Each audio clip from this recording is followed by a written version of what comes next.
Hello and welcome to another episode of Brand Retro. Today on the podcast, we have Natalie Johnson from Impackedful Design. So Natalie, how are you? I'm doing well. Thank you so much for having me on the show, Mike. No, thank you. I appreciate it. So where I really kind of want to dig in here and see this thing see where this thing goes essentially is to talk about the creative journey for an entrepreneur like yourself and somebody who's trying to kind of carve their way in the creative space.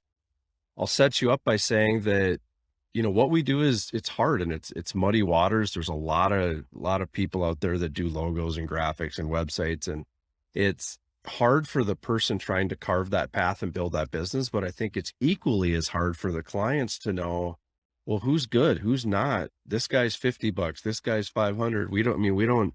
They don't necessarily know the difference between skills, talents, niches, those kinds of things. So like for the clients, I think it's really hard because there's so many options. So to set up the question, when you started your business, did you identify that right away, or is that something you've been learning as you go? And how are you kind of facing that challenge and trying to find your own path? I will add that when you answer this question, I've looked at your stuff and I think you're doing a really good job at it, whether it's fully intentional or if it's just your style, but you're really carving a niche for yourself. Well, thank you, Mike. So it's an interesting question. I feel like it kind of formed along the way. Truly just the way that I fell in love with the process of branding, kind of poured into how I branded my own business from the get-go and fell into kind of this bold, simple, timeless design. I feel it kind of goes into who I'm trying to attract as my audience. So I'm a big believer in the psychology that goes behind design and that pours into my creative processes. And so I would say it kind of created this style that I really wanted to unleash and create a consistent look as my brand expands. So for someone starting out, I think ask yourself those tough questions, those questions that you would ask your own audience or potential client. Things like, okay, who do I want to work with? What do I stand for? What do I value? What makes me unique? Those differentiators, all those questions kind of lay the foundation of how you're going to pivot and move forward in your business. And so I think having that creative foundation is what truly kind of brought my business to life, with things like I wanted to have basically a simple approach that's easy for my clients to understand. And then that's where I love the idea of bringing in the color yellow, because it's optimistic. Yellow is the color of happiness. So I know I could go on and on about this one, but really it kind of, when I expanded my brand, I wanted it to create consistency, resonate with my audience, and tie back to what I stand for at Impactful Creative.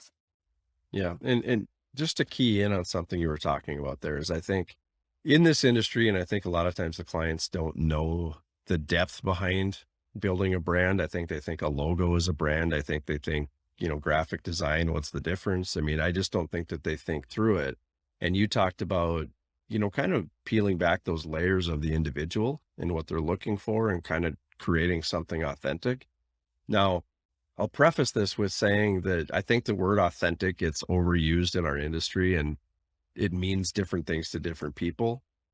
To me, and to what I think you're speaking to, is that authenticity it's a line back to the individual that brings out the uniqueness of that person in the representation of the brand. So when you go that far and you create something that special, it inherently represents the person behind it, which makes it a little bit more powerful. It gives the client a little bit more confidence, a little bit more pep in their step when they're showcasing their own brand.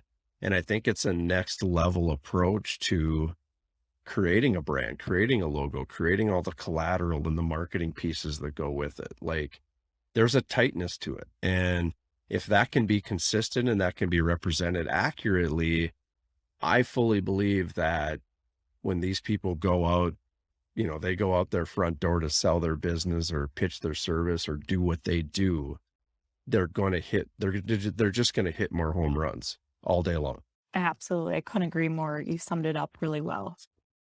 I think the key piece too there is just like the individual strategy to accurately capture one's business is going to be what sets them apart in the market. And the more that you show up with that reputation, being true to who you are as a brand, you're going to resonate with your audience because you don't have to think about what to say when it comes to a client. Like you have who you are as a brand and you can create that value in the market by staying true to who you are with consistency over time.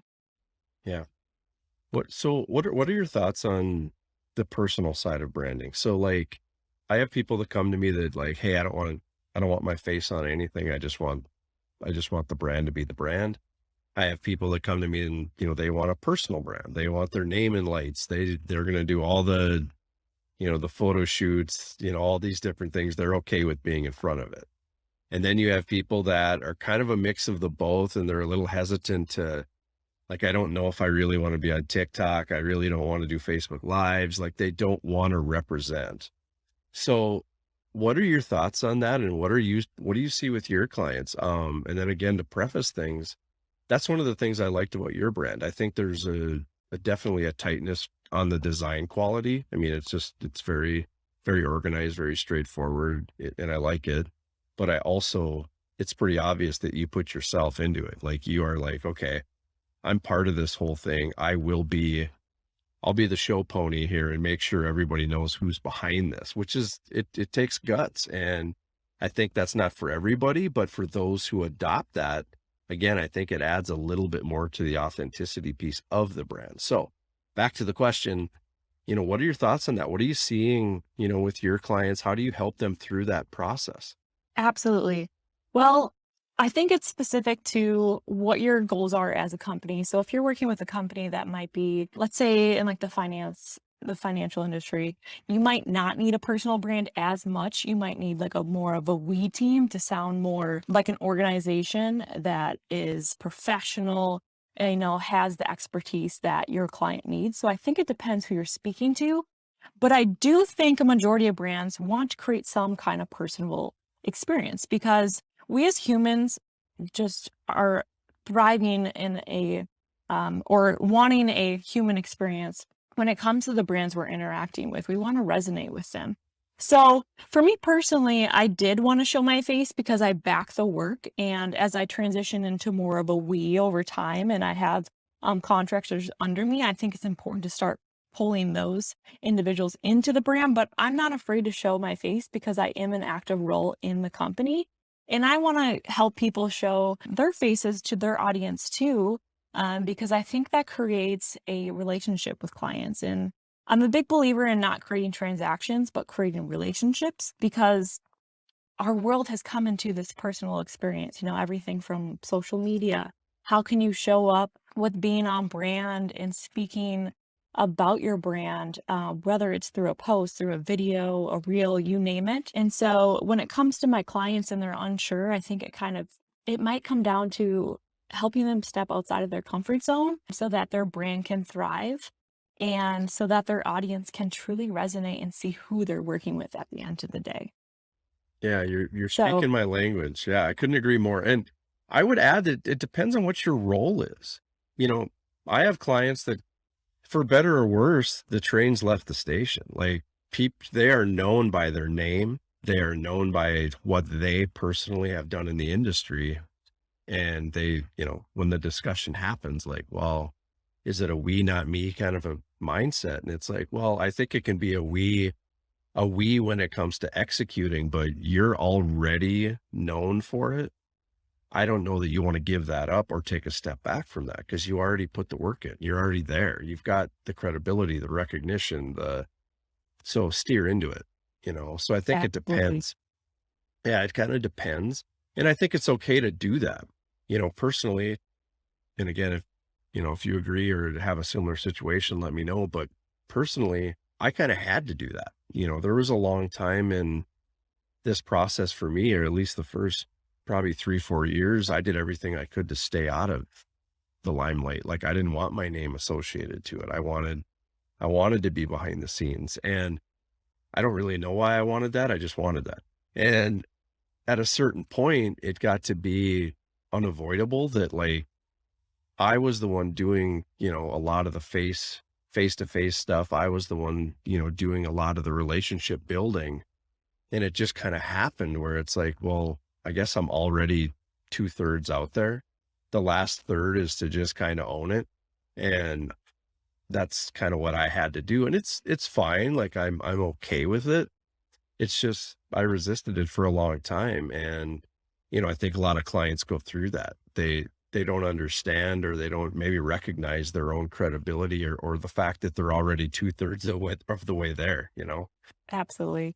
But I think your work is stellar, and if you look at, like, the reviews for CyberDogs, people enjoy working with Mike. And so I think it is something that was valuable to your business to own up to it and utilize it like you're saying, because it does have a reputation, and I did find myself in a similar spot and was getting referred by other people based on my work, like, "Hey, work with Natalie," like, and so as I started a business, and this is something that I challenge my clients to think about is, well, I don't want it to be Natalie's creative agency. I want it to be impactful creative because it's more than just me. And so I think there's a fine line that we have to walk of bringing ourselves into the business, but also making sure we show our audience that it's more than just ourselves. Because there's so many different people that have different specialties that can create something much bigger than something that I could try to do on my own. And so I think that's something that we continue to have to think about is how do we balance the me and the we from a business owner standpoint? Yeah. No, I couldn't agree more. And just for everybody that listens, I mean, there's always more going on behind the scenes. There's more people involved. There's a team there. There's collaborations between agencies. Like I think there's a lot of infrastructure that lives behind that individual who maybe is on the front end of this thing as the face of the brand. And I don't I'm pretty straightforward with my clients that like I do as much of the work as I can, or I do the stuff that I want to do, and then I pass off the stuff that maybe is a better fit for somebody on the team, or it just kind of depends on what the project is. But there's no question that whether it's my influence or somebody else's, we're working together on this stuff. So it really is a kind of a team approach, and the results are, the results belong to CyberDogs, not Mike. Yeah, I love that. And there's so much power in um, bringing a whole creative team together. The ideas that flow, the concepts, I think it's just cool how everybody brings a unique perspective when you open up the door to hear other people's opinions and ideas. Yeah. So as a creative, what's your go-to or your favorite stuff to work on? I'm sure you get this a lot in business. Obviously, everybody wants to know, like, what's your vertical? What's your niche? What industry do you go after? They want to know all the tactical questions, right? Because that's just how they're probably going to frame you up for potential projects or maybe even referrals. And I got to be honest, I struggle with that because it's for me, it's not about the verticals, it's not about the industries. Now, do we consistently find ourselves in similar situations, similar industries? Yeah, we do, but it's really about the people. It's about the work. It's about fun stuff that's fun. I mean, we got to pay our bills too, but we've found a way to have more fun than being a slave to some industry or some vertical that we didn't necessarily want to, you know, fall beholden to. So, what are your thoughts on that, and kind of how do you find that balance? Right, that's a really good one. I battle it too because I don't like to niche down, but I do find myself working with more of those masculine, bold brands, like a lot of construction companies or manufacturing, machining, fitness related. Those are all some of my more popular client types, I would say. But when it comes down to it, at the end of the day, I just want to help somebody succeed in their business. And I think it comes down to having that first initial conversation to see if we're a good fit for each other. So I always go through a discovery session with my clients to hear what are their goals and just walk through a number of different things and assess, what are we trying to do? What kind of brand are we trying to form? And what kind of audience are we trying to work with? And is my design style a good fit for that? And so I think I don't like to particularly say a specific type of project I like to work on, but I do really enjoy asking those initial questions when it comes to rebranding or laying the foundation. But my absolute favorite is kind of bringing that to life through a website because now we get to take all these fun pieces. We lay the brand identity down, those fonts, colors, what is the photography going to look like, and we really get to bring it to life through a website that I am a big believer in kind of making that animated and interactive because we are just bombarded with brands nowadays. So if I can help a business stand out, that is what I love to do. And just thinking about what is the competition doing and what are they not doing? Because both of those are key components when it comes to helping you stand out. And so I just love when I get a project where I get to share in that passion that a client is looking for. And just knowing that I help them make an impact with their business is so rewarding. So I don't like to limit it. I know that's kind of a vague answer, but I am truly just passionate about the creative work and helping somebody make an impact through their business. Yeah, no, I'll help you out there. Like it's not a vague answer. It's just, I just don't think you've rolled over to some industry thing. Because I get asked that all the time, and I know it frustrates the hell out of people when I don't give them a straight answer, but I don't have one. I'm kind of like you where it depends. I really like creating brands from scratch. I like helping them through the journey, and this is what we're going to do, and this is what it's going to look like, and this is, and as long as they're feeding me the information I need and they're along for the ride, to me, that's a blast. And then when you get to the point of the website, especially for the clients, that's when it kind of becomes a real thing. Like doing the logo, the brand, the business cards, whatever, like that's all good stuff, but it doesn't really become a real thing until the website hits, hit the internet. And that's when the good clients get excited. And, for me, that's kind of the journey similar to yours. And I just don't know that I have a favorite. It just depends on who they are and at what point in the process they are. I like to fix things too. Like I have clients sometimes that come to me with a third of an idea or something that maybe somebody else started and they're like, we're stuck, we're at this point and we don't know what to do with it. And, that's when we get to pick up the pieces and kind of say, okay, well, I can see what you were doing here. Here's where I would make some adjustments. And here's where we can springboard off of that work and hopefully give you something that ties it all back together to help you kind of, fix the disjointed nature of, where you're at today. And that's fun. For me, that's fun. It's not, I guess I just don't have that in me where I want to sit back and just, design flyers or like that. I like designing stuff, but to me, just that routine or that process of doing the same thing over and over again, that, that bores me pretty quick. So let's talk about your brand Impactful, right? So clearly there's a meaning behind that, right? So tell me a little bit about, kind of how you got there and what your vision for this thing is. Absolutely. So Impactful Creative is all about unleashing creativity for a cause with the intention of leaving an impact. And so I really wanted to mesh my passion for creativity, the arts, branding with my passion for giving back. So I like to provide a purpose-driven brand. And how I do that is provide visual branding strategies that accurately capture one's business essence and key brand's goals. And I undergo an individual strategy, kind of like we talked about before. And what I like to do after, not only helping my clients, but I also like to tie their brands to giving back to the greater good.